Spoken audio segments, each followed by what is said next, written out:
The heroes are the ones who actually do it, though. You have the prophet generation who comes up with the visionary ways of things. The nomads are the pragmatic people on how we're going to get this done, and here's the decision that has to be made.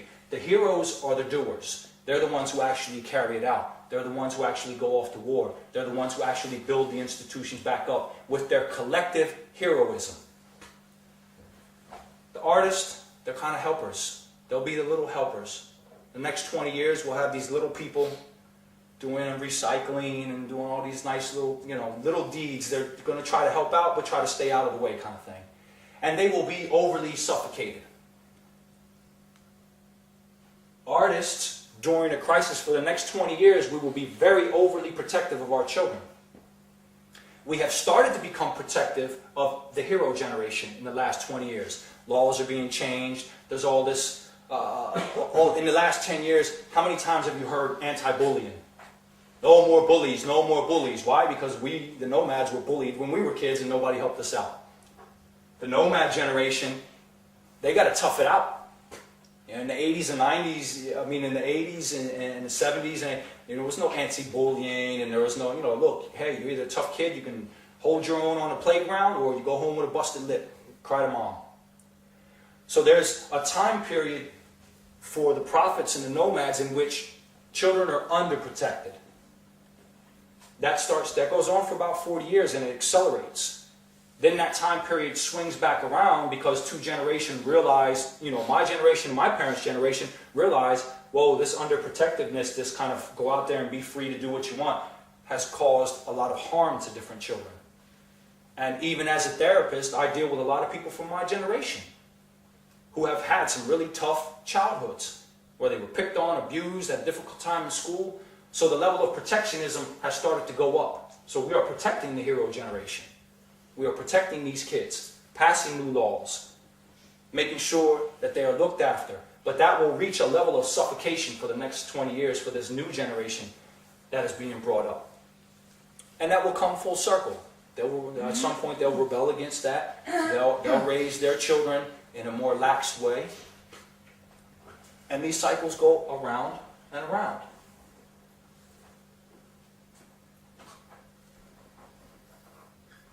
Again, bear with me. As I said to you in the beginning, we're going through a story. You might find yourself somewhere in here. You might find yourself in a lot of different places. I like to give people as much as I can because I always like to appreciate the fact that I'm being given an opportunity to share some insights that have helped me out in life.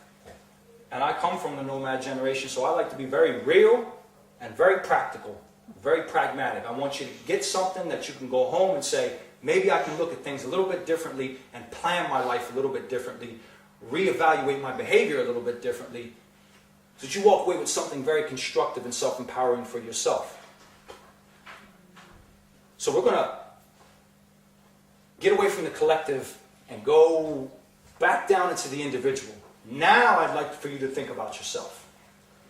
Now I'd like for you to think about your characteristics, your personality, your particular behavior. But I want you to understand something very important. Raise your hand if you'd like to see more peace in the world. That's everybody in the room. Everybody in the room would like to see more peace in the world. Now, do you feel like you've been robbed of your individuality because you are part of this collective mindset? You all agree on this same thing. You all say this is, so it's not that. And the reason why I'm presenting this to you is because people tend to become resistant to the idea of being put in don't put me in a box where you all want more peace. So you're all in the peace box. That's not so bad.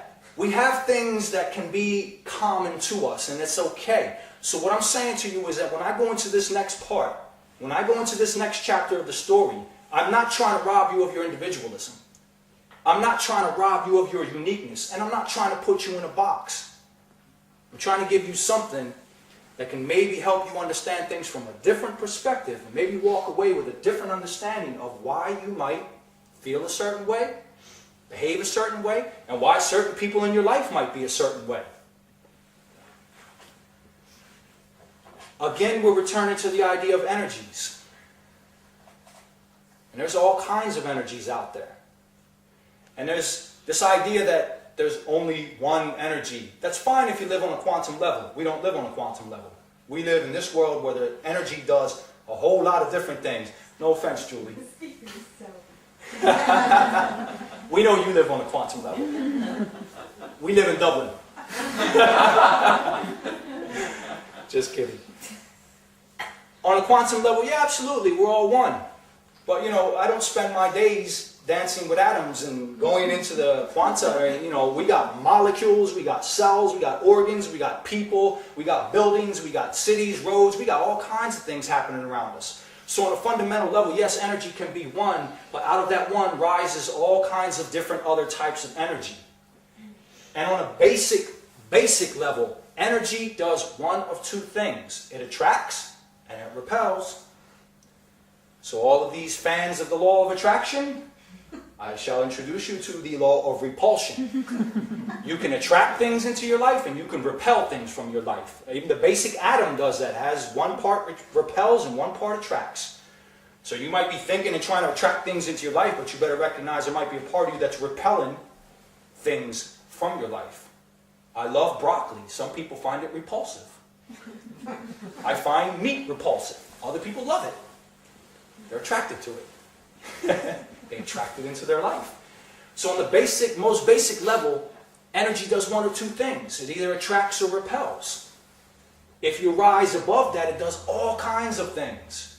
Gravity, electricity, thermodynamics. You know, these are all different types of energy. If you look even and think of your own self, your own body, you have a thermal energy. That's an energy. There's no thermostat you switch off and on. If you go outside and it's cold, your body will raise the temperature.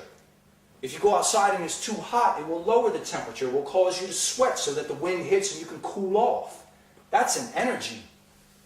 There's no mechanical switch. There's no thermostat. That's an actual energy that's regulating. It's influencing your body temperature. You have chemical energy that helps with all of the chemical processes throughout your body. All these chemical reactions that happen, there's a chemical energy behind it. You have mechanical energy that allows for this movement. Anyone who's ever fallen asleep on their arm and found that, you know, it's dead, it feels like it's heavier than you. The mechanical energy, as well as the blood supply, but also the energy, has been cut off. The mechanical energy is what allows for movement. You have electrical pulses that allow you to think. So that's electricity. That's an electrical energy that's going through your brain. You have osmotic energy that allows for lymph to move through the body, that allows for your intestines to be able to have food pass through. These are all different type of wave-like energies, regulating energies. These are energies that influence you, and there's so many different ones. So if you can grasp that idea, why would it be so difficult to also step a little bit further and think perhaps there's an energy that regulates the way that you feel in life and the way that you think in life? And that's what I would introduce to you now. There are 7 life energies. Each individual, we're down to the individual now. We've moved away from the collective and we're seeing who makes up these profit generations. These profit generations are made up of individuals. If there are dynamic aggressives, these are the natural born leaders. These people are born with an aggressive energy and a drive to lead. How come none of them became president during the artists? Because they were born during that time period. There were leaders born, but because of the time period and how they were influenced, they never made it. They never had collective support.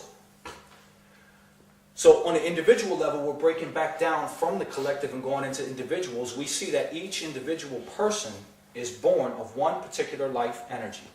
And mind you, what I said earlier, I like to give people realistic and practical things.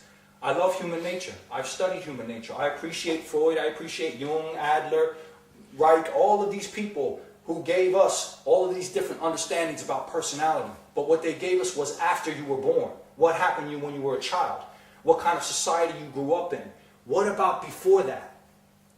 The idea for me that we are born with this blank slate and you have no characteristics just doesn't resonate. It doesn't match the reality of life. You see twins with different personalities. You see one guy who becomes a president or a prime minister where he hasn't even gone to school. And yet one of his contemporaries may have 5 PhDs. And he never becomes president or prime minister. You could have took the most intelligent, most educated woman in the UK, and she would not have been able to do what Margaret Thatcher did. Why? Because Margaret Thatcher was in a dynamic aggressive. These people are the smallest group, percentage of people. They're born with a particular energy that makes them very dynamic, very aggressive, very driven. When I say aggressive, I'm not talking about violent.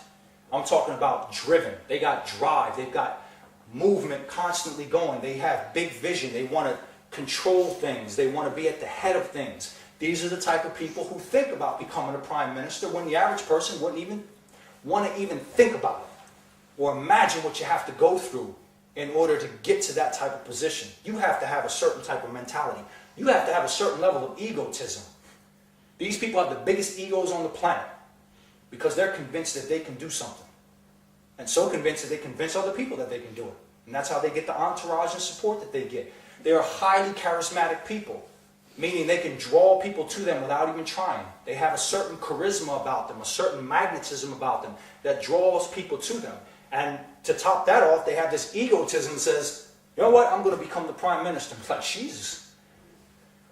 That sounds very convincing. I'll go along just to see if it happens, because it's very bold of you to kind of, put yourself out there and think. And these people, they see it.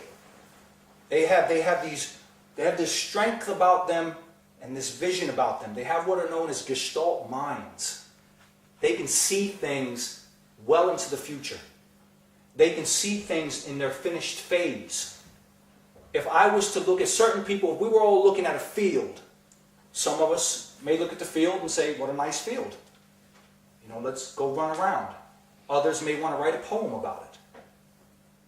The dynamic aggressive will look at the field and see a whole factory in its completion 10 years from now. We'll visually see it. I've met dynamic aggressives, and so I was once working with a dynamic aggressive in Sicily, and he was building a center, a retreat, holistic kind of center. And we're sitting there, and he's telling me about the palm trees that are in the middle. He said, can't you see them? Right there. I said, no, dirt. I see dirt. He said, no, they're there. Trust me. And they'll be there. They can see these things far in advance. Not only that, they can see backwards all of the steps to this present moment of how to get to that point. And that's why they can dazzle people with their ideas, because they can see so far ahead. Have you ever watched a documentary, a biography of a person who seemed so outside of their time? They had this idea and they pushed it, and because they saw 10 to 20 years ahead. I believe it was a documentary that I was watching about, it was the history of computers, but it was going far back to like the first calculators. And there was this man who was a dynamic aggressive who saw these calculators, these things that could calculate, in every shop, in every place, in every business. And during the time, people they didn't, because they were so used to doing what they were manually doing. They didn't see the significance of it. But he pushed it. He got the loans. And I'm watching the story unfold, and the whole time I'm seeing, here's a man who could see 10 years ahead. He sees that this can go here if there are enough of them out there, or if people can accept this idea and they can see the significance of it. So these people, these are the natural leaders of life. They have the vision, they have the ability to take things forward. Without them, societies would not go forward. You have good ones, you have bad ones. You have dynamic aggressives on their low side, Hitlers, Mussolinis, Saddam Hussein, and you have dynamic aggressives on their high side. People like Bill Gates, who people may have, doubts about him, whatever the case may be. But here's a man who's created thousands and thousands of jobs, revolutionized the computer industry. That's what these people do. They have big vision, and they do big things, and they have big ego. They have a difficult time listening to people because they prefer to be heard. So you're not going to get much of a conversation out of them unless you're working with them and doing what it is that they need to do. And they have such a need to control. You can feel it. If they come into the room, these people are very controlling. And it's because they have this big vision of life. They don't like to waste time. They don't watch television. They generally don't drink and do drugs and things of that nature because they like to be in control all the time. And they're working on things all the time. Most of you may not even know any dynamic aggressives. It's about 1 in every 200 people is a dynamic aggressive. And it's a good thing that there's not that many of them because the world would be a whole lot more chaotic than what it already is if we had more of these people running around starting wars with each other. It only takes 2 of these guys, or girls, and they'll send a whole lot of people into chaos. Because they have that kind of drive, they have that kind of dynamism, and people will believe in them and what it is that they're trying to do. Next to the dynamic aggressives, you have the next smallest group, which is the dynamic assertives. Now, the dynamic assertives are also very charismatic. They're also natural-born leaders, but they don't want to lead. In other words, they don't want followers. They want to lead by example. They want to be examples of freedom. They want to be examples of independence. These are the people who will challenge the dynamic aggressives. These are the people who are the balancing force. When dynamic aggressives take things too far, dynamic assertives will step in and challenge them. Nelson Mandela, Mahatma Gandhi. These are the type of people who challenge authority. And yet Mahatma Gandhi didn't really want to lead. He didn't want to become prime minister. He wanted to set an example for freedom. These are the people who pave different ways through life so that other people can have more freedom and more sense of independence. Dynamic assertives have an intense need to be in control of their own life. Dynamic aggressives in control of other people's lives as well as their own life. Dynamic assertives, because they have this need to be in control of their own life, will rebel strongly against anything or anyone that tries to put them in a constrained situation. So they're the best revolutionaries. They're the best trendsetters. They're the best ones to stand up and lead the way for other people to find some sense of freedom. And we've had our examples like Gandhi, Socrates, Nelson Mandela. And Nelson Mandela is I always love to use Nelson Mandela as an example because Nelson Mandela is a very interesting individual as to differentiate, to show you between dynamic assertive and dynamic aggressive. Nelson Mandela wanted to set an example, to set his people free, stop oppression. Now he became the president. But he didn't stay in that position. Dynamic aggressives love to prove that something can be done and then they walk away from it. They don't need to stay in it. They go off and they do something else. They love to prove something. They love to break new boundaries in something. Nelson Mandela became the president and then passed it off to another person. Said, I've done my work here. I'm going to move on. A dynamic aggressive? No. What? Give up power? No. Berlusconi, he's dynamic aggressive. He's not going to give up that position. Dynamic aggressives, they have a need to stay in power because their vision is always evolving beyond and they always need to be in control in order to have that done. Dynamic assertives, they like to pave the way for something new. And then once they do that, they have proven the point, they have set the example. It can now be said that it can be done, and that's what these people do. They prove that something can be done so that other people can also believe that they can do it, and hence go and do it.